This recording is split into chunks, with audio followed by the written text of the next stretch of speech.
आज जैसे कि आप जानते हैं कि आज 14 अगस्त है और आप सब इस वक्त लाइव टीवी देख रहे हैं और आप देख सकते हैं कि इस वक्त मेरे साथ 3 खूबसूरत नौजवान मौजूद हैं जिन्होंने अपने आप को खूब झंडों से सजाए हुए हैं। तो आइए इनसे कुछ सवाल पूछते हैं। तो जी भाईजान, क्या आप बताएंगे कि 14 अगस्त को क्या हुआ था? 14 अगस्त को तो कुछ नहीं हुआ था। ड्रामा तो उस दिन हुआ था जब आयशा मुझे छोड़ के चली गई थी। आयशा, तुमने मेरे साथ अच्छा नहीं किया।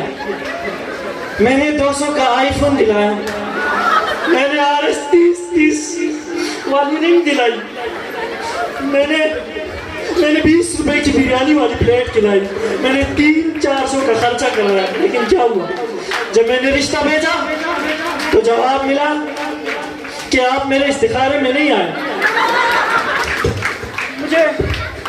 मुझे मां में बना के चली गई। आयशा, तुमने अच्छा नहीं किया मेरे साथ। इस भाई की कहानी सुनकर तो मुझे मेरी 25 जुलाई याद आ गई है।